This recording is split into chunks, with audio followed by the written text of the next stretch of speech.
Well, kia ora and welcome to the Harness Half Hour, of course proudly brought to you by Airpark Canterbury and HRNZ Marketing. I'm Jess Smith, and this week on the show, we interview Southland trainer, breeder and owner John Stiven of Arden Lodge after he trained his first winner over the weekend. Northern junior driver Alicia Harrison joins us following her impressive driving double at Cambridge last Thursday night, which included a win in the Te Awamutu Cup with Methven down for trainer Barry Purdon. Newly appointed president of the Methven Trotting Club, Mark Lemon, talks to us about this Sunday's meeting and the upcoming features for the club, and Richard Wilson will be joining us with this week's bookie update. But first, here are this week's Harness Half Hour headlines. As mentioned, Methven Down was an impressive winner of the Te Awamutu Cup at Cambridge last Thursday night. The 5-year-old gelding recorded just his third win when winning the feature race and was driven to victory by junior driver Alicia Harrison for trainer Barry Purdon. The winning streak of You May Collect may have ended on Sunday, but his connections were elated with the gelding's fresh-up run for a fast-finishing third at Winton on Sunday. The race was won by Franco Santino, who was rated perfectly in a tactical drive by Nathan Williamson, and You May Collect had to overcome a 50-metre handicap on a hot pace over the final stages. Despite recording his final 800 in just over 53 seconds, he was unable to chase down the runaway leader.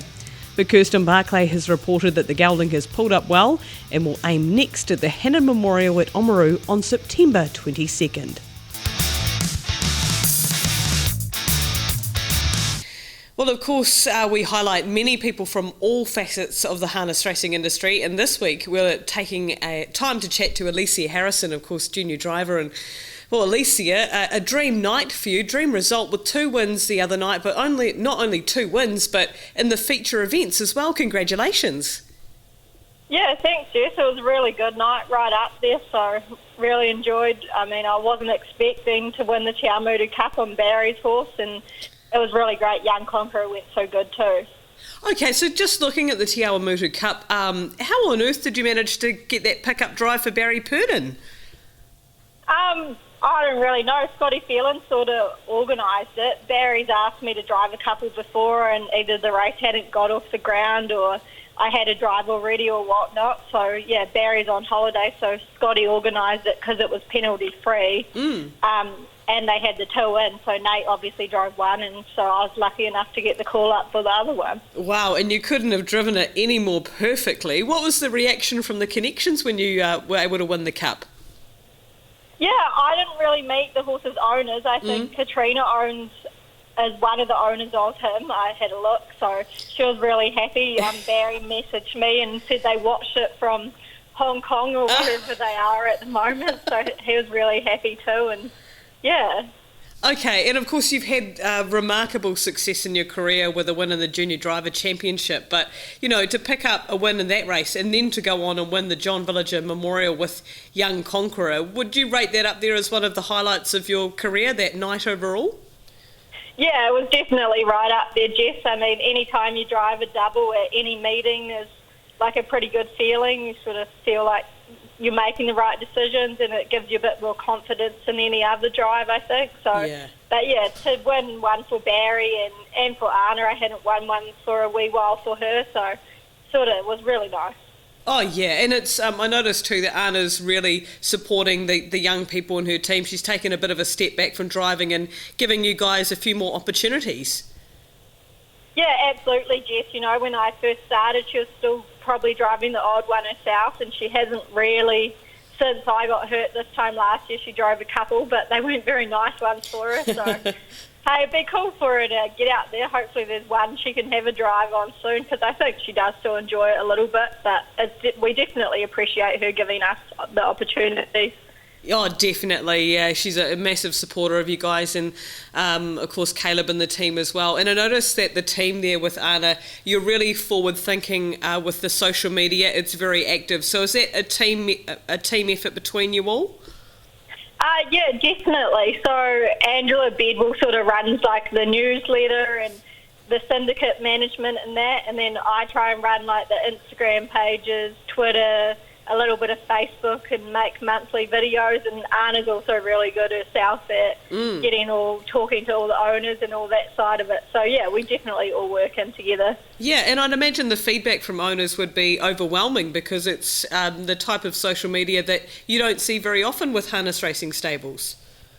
Yeah, definitely. They seem to really enjoy it. I think they really like to know their horses are well looked after, and I quite enjoy doing the little videos and running the website. And I think when I was at the Jules meeting, we had a lot of positive feedback from people outside of our stable as well who were quite keen to get involved. So really good. Oh, definitely. And for you, Alicia, so that was, you've had 3 wins for the season so far, and great that 2 of them came in feature races in one night. But going forward, do you have any goals for the season, or are you just trying to top last year?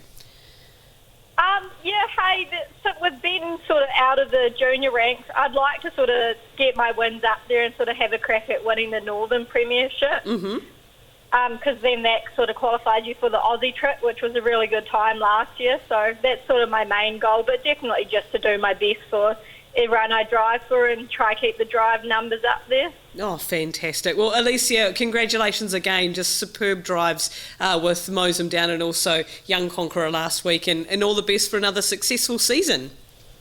Sweet. Thanks heaps, Jess.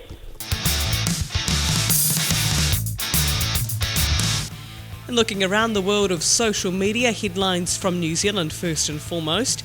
Cup Week tickets are on sale now, as you heard on the show last week with Kieran McElroy from Addington Raceway. Check out the link on the HRNZ website to be directed to ticket purchase details via Addington Raceway. And Catch Driver Esports will be held at Addington Raceway with a championship on course on Friday 27th of September. In a world first, you'll be able to compete on your phone while the game is broadcast on the big screen. To find out more, check out our Facebook page. From Australia, Tiger Tara tasted defeat again this weekend. Adam Hamilton talks about his performances in the Aussie Briefs on the HRNZ website, or you can follow Adam on Twitter. And from the US and Canada, Mick Wicked and Atlanta picked up feature wins at Scioto Downs over the weekend. Also, Philadelphia Sires Stakes heats were run at Harris. For full updates, you can follow DRF Harness on Facebook. Well, marking another milestone here in the harness half hour this week, and this time for trainer John Stiven. Of course, he wears many hats in the harness racing industry, being an owner and breeder and, of course, proprietor of Arden Lodge. John, congratulations on your first training success. Oh, thanks very much, Jess. It was rather exciting. And it looked as though you had a few family members and friends there to enjoy the occasion. Yeah, we did. We had a few cobbers there, and Lee, our youngest son, he's been jogging her occasionally, so he was most excited to think it was him that put the polish on. Of course, well, you let them think that at least, so they carry on helping you out. But of course, first training success. Why did you decide to renew the licence and get back in it after, was it around 18 years? Yeah, well, I've been thinking for a while that I'd like to do it again, but the trouble is when you're breeding more, it just gets more busy. But anyway, this filly came home from being leased out, and she had pretty much a new set of shoes on, so I thought I'd wear them off instead of pulling them off. And it took a bit of work too, I understand, just to get the track back up to scratch, because it had been so long since a horse had been trained there at Arden Lodge. Yes, that's right. We've used it occasionally, just put young ones on for education, just behind the jogger sort of thing, and but haven't actually worked one in the cart for a number of years. Yeah. Okay, so that of course involved getting grit put down again. And are you training any more, or have you just got the one in work? We've got a young, just turned 2-year-old, which has been broken in, and we're just doing a little bit with her, which is sort of thing that I've done occasionally over the years.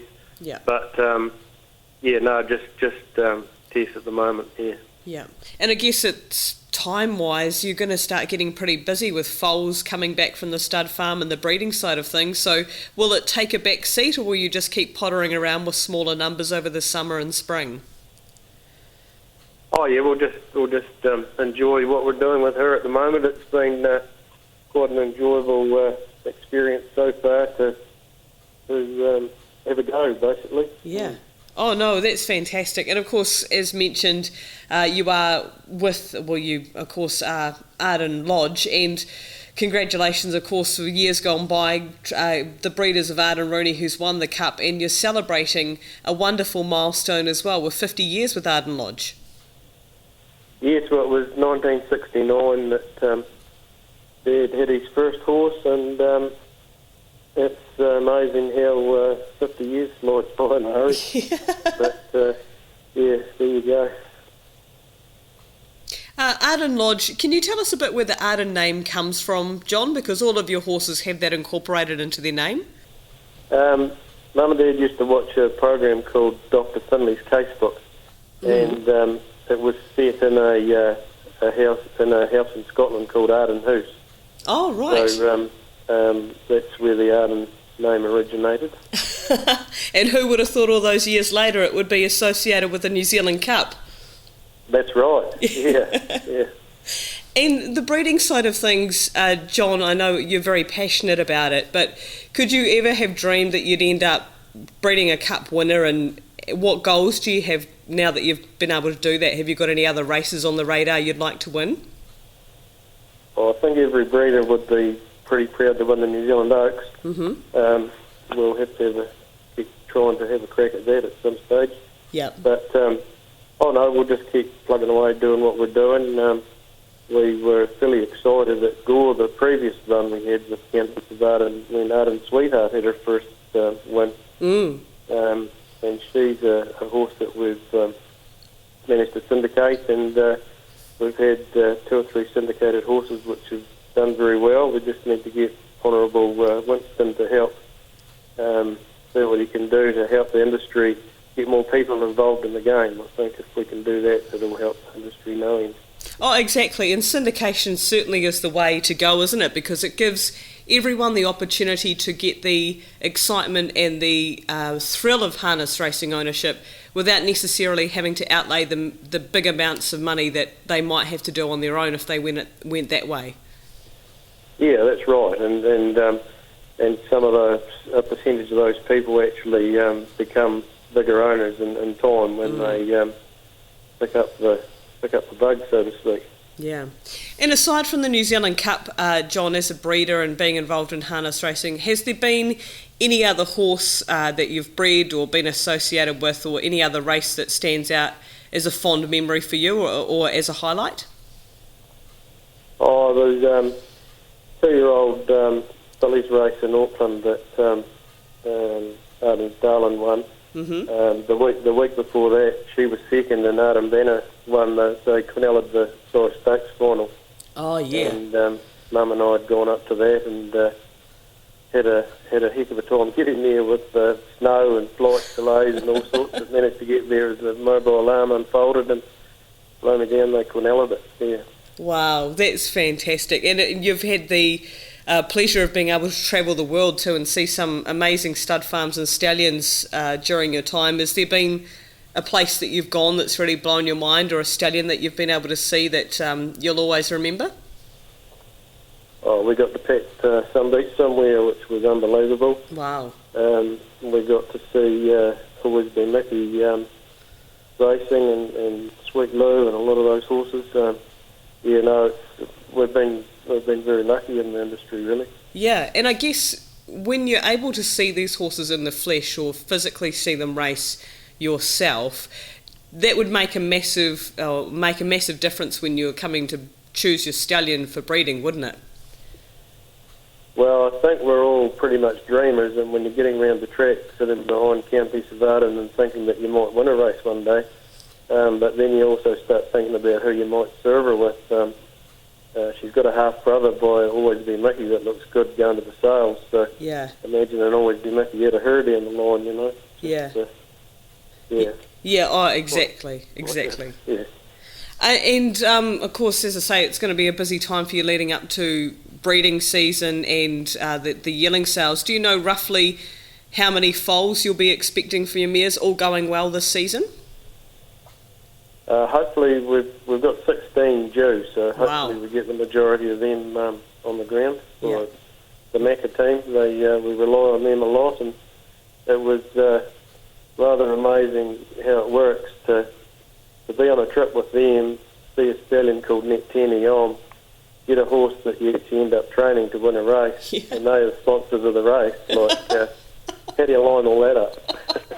I think you call that serendipity or meant to be. Something like that, yeah. Yeah. Oh, well, congratulations again, John. As I say, you've got many hats in the industry, of course. You're also involved with Southern Bred, Southern Reared, so massive group in terms of promoting the Southern Bred yelling and getting that side of the world covered in terms of the sales. So congratulations. You can now add winning trainer to the ever-extending CV of yours. Oh, thanks very much, Jess. Airpark Canterbury is Christchurch's only 24/7 privately owned off-site airport car parking. If you feel strongly about supporting privately owned business, support Airpark Canterbury. It's only a short drive to the airport in the Airpark Canterbury free shuttle. So if you want the cheapest parking option around, try Airpark Canterbury. Call 0800 Airpark or online at airparkcanterbury.co.nz. There's always a park for me at Airpark Canterbury.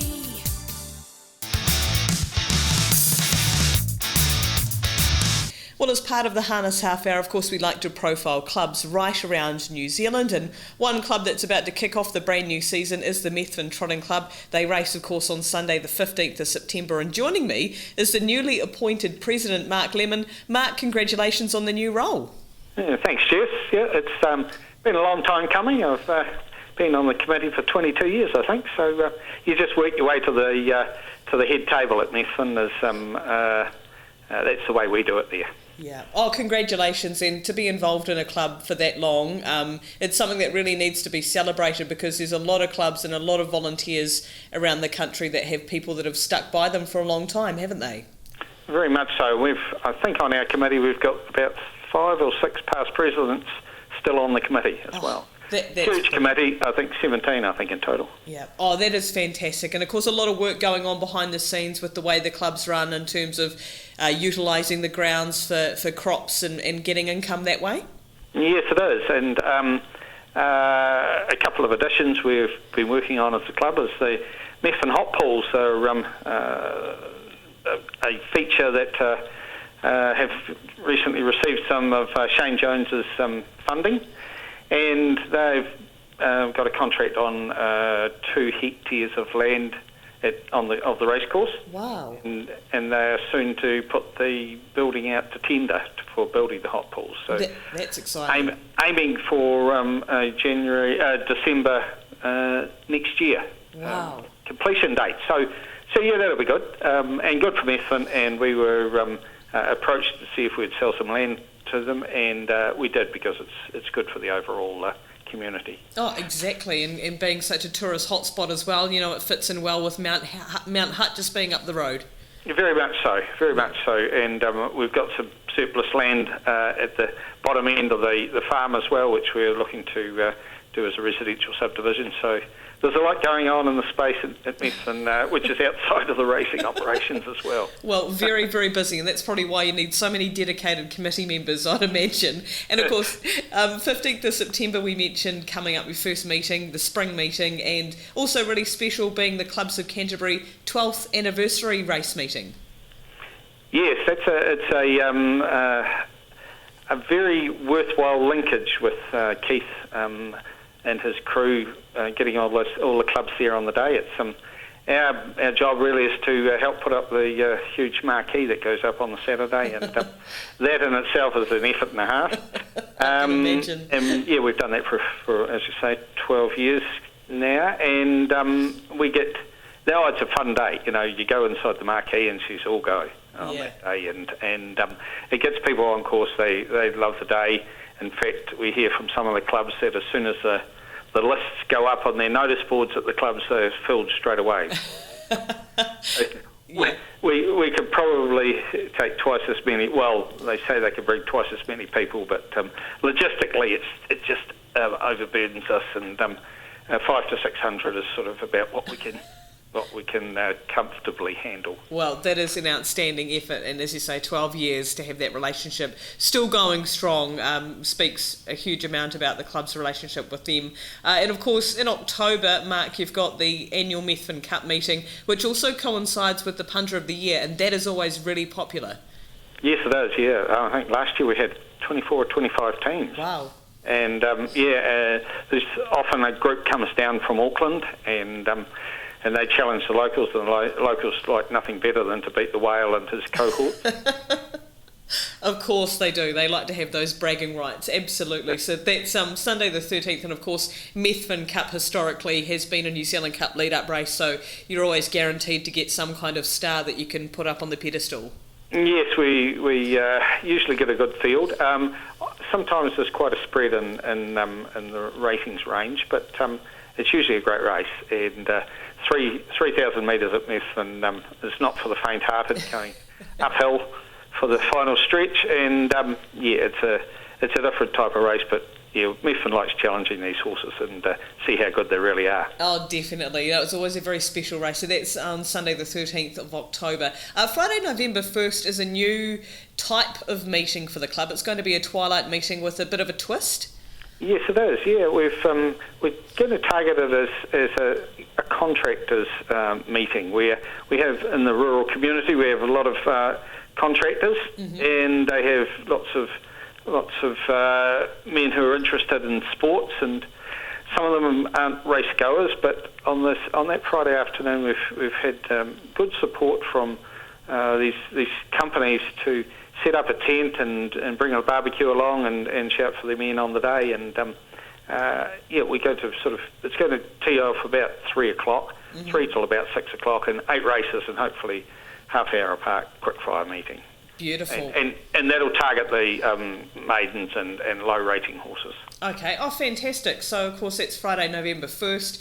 If you're wanting to head along, 3 o'clock start, so a nice early start for a twilight meeting. And, of course, I can't believe we're even mentioning December, but it isn't that far away when you look at the calendar. Sunday, the 8th of December is your Christmas meeting, and naturally you'll have a lot of race goers and groups getting together for their Christmas celebrations. Yes, we do. We've got some forward bookings already. Wow.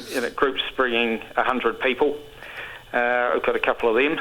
And we set aside areas for those groups, and a lot of them are self-contained. Some of them will link in with the pubs in Methven and get their food supplied through that, or they'll bring their own barbecues or whatever. So it's a good busy pre-Christmas day, and usually the weather is good, but you get what you get at Methven, and.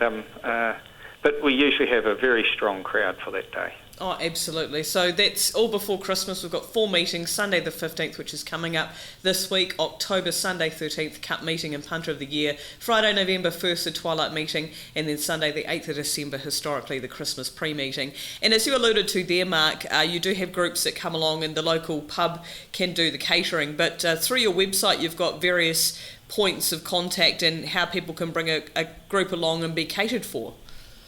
Yes, very much so.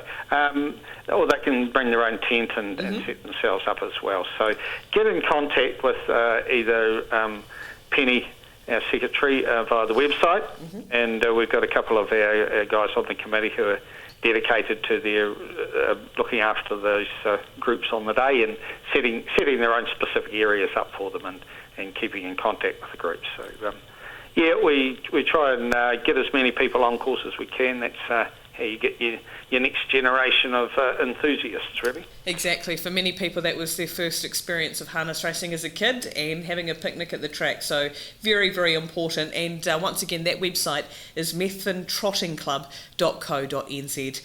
Mark Lemon, of course, the newly appointed president of the Methven Trotting Club. Thank you so much for your time, and good luck to you and the team for a successful first meeting for the season.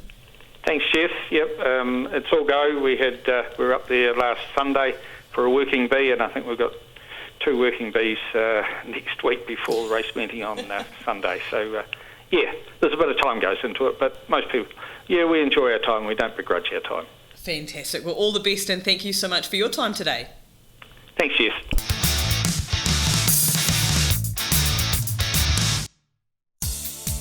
Hi, Razor here from Canterbury Rugby. When you need airport parking, choose a team that's on the ball. Meet at Airpark Canterbury and get their free Mercedes shuttle to drop you right off at the terminal. Airpark Canterbury have the cheapest 24/7 airport parking and you'll never get left on the sidelines. Give Airpark Canterbury a try, airparkcanterbury.co.nz. There's always a park for me at Airpark Canterbury.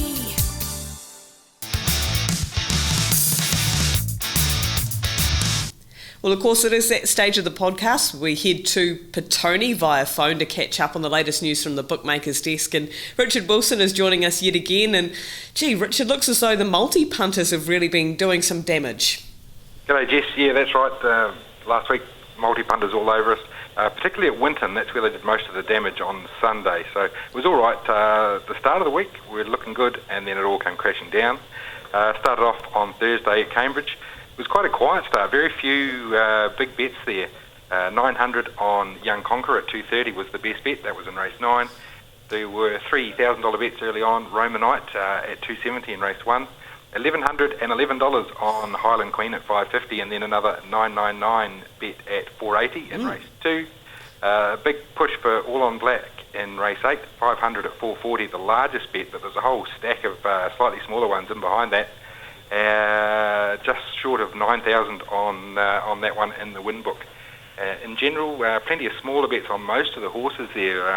Managed to lay quite a lot of large percentage of the horses, no matter what their prices were. For example, Turkish Trousers in race 6, 101 into 26, and would have been a $20,000 loser had she won. So plenty of money around for the long shots there on Thursday. Oh, crikey, what a way to start the week. And yeah, some funny, odd numbered bets there, of course. Working out obviously what they were going to return with the 999 and the 1111. Friday night, of course, Addington Raceway, and it looked as though there were some dominant winners on the track there. Yeah, some very dominant winners at Addington, and the best bet was on probably the best one of them all, Sunday Sun. $9,400 bet there at $2.50, $2,500 at $2.20 on him as well. Plenty of other bets. And he cruised home, really. Very dominant win there. So we shortened him up $2.90 for the Dominion, and all the other top markets that we've got open as well. There's about 4 of them. So $2.90 is the price at the moment, and I'm sort of starting to, the more I think about it, that could be too long. So interesting to see how we go from here. Of course, there's plenty more races coming up. There was $8,000 bet on Matt Damon at $1.80, $2,000 at $1.70. That one got home very well. 8,000 on Scorcher at 150, and there was a big move in the last race. Cardinal Sin opened the $3.70 second favourite, but heavily backed right from the word go, started the $2 favourite and was never in doubt. $700 at 3, $3,750 at 260, $4,500 at 230, the best bets on him. Thankfully, it wasn't quite all going punters' way. $1,000 and $2,000 bets on Invisible Girl at 5. There was $2,800 on Lone Star Lad at $450, a couple of $500 bets Engheim at $450, and a $550 bet on Mombay at $420, $500 on Habibi Inter at $850, and there was a $7,000 bet Tanique Defu at $5. Yeah, as you say, it was a real mixed bag, of course, there on Friday night, and we've got another feature meeting coming up this Friday, but Sunday all eyes were on Winton, of course, checking out You May Collect, but looked as though outside of that race it was pretty busy for you and the team as well. It was, and it was a close to a perfect finish to the week for punters. Short price winners all over the show, early on particularly. $3,000 on Plutonium Lady at $1.35, $8,000 on Need You Know at $2.20, as well as $1,000 and $2,000 bets at $2. There was $1,950, and then a $19,000 bet on Tyron's Bit of a Lemon at $1.40, and then another $2,000 at $1.30. Just $1,000 on Tom Martin at $2.10 let us off a wee bit there, but there was plenty of multis going through him. And then we got some luck after that, $4,000 at $1.45, and a stack of multis missed out when the unbeaten run of You May Collect was broken. But his run was nothing short of sensational. Safe but slow start, sub 56 last half, off the front, made his mission pretty much impossible.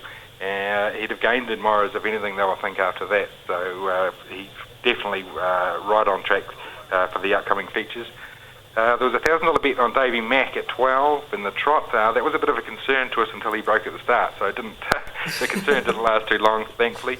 And then there's a $22,000 bet on Chevron Flies in the last at $1.35, but that, along with all the other bets, refunded there when she was a late scratching about an hour before the race. Yeah, okay, thanks heavens for small mercies them in terms of that. And the multi of the week, you find one of these for us each report. Richard, what have you found this week? Beauty multi here at Addington, a 5-leg multi, $50. Let's Hustle, $4.40. Matt Damon, $1.80. The Player at $3.30. Scorcher, $1.50. And then ending Cardinal Sin, middle of the market here at $2.90.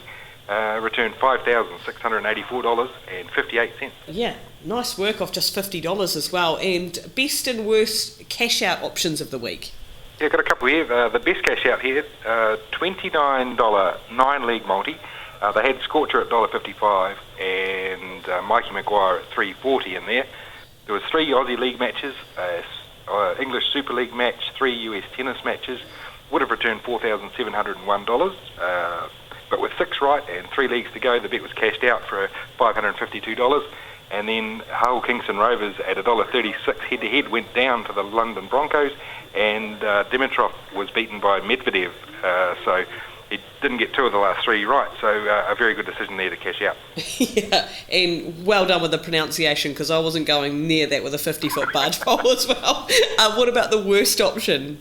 $150 3-league multi at Cambridge on Splitting Image to run top 3 at $2.30. Ahoka Bandit, top 3 again, $1.90, and All on Black, top 3, $1.80. Would have returned $1,179, but for some reason cashed out before All on Black ran third for $543. Okay, so that's the best and worst cash out options of the week. And futures, of course, you guys are really starting to ramp it up a notch now. Yes, indeed. There's a whole stack of options open. All the Group 1s for this calendar year are now open. New Zealand Cup, Dominion Trot, Inter-Dominions, Free-for-Alls, Size Stakes, Finals, Auckland Cup, National Trot, Queen of Hearts, and the Caduceus Club Stakes for 3-year-old fillies. They're all open. Excuse me. And then we've got a market open for the Hannon Memorial on Sunday week. And that's also open. Now, the thing with that one, if your horse doesn't nominate, you'll get a refund.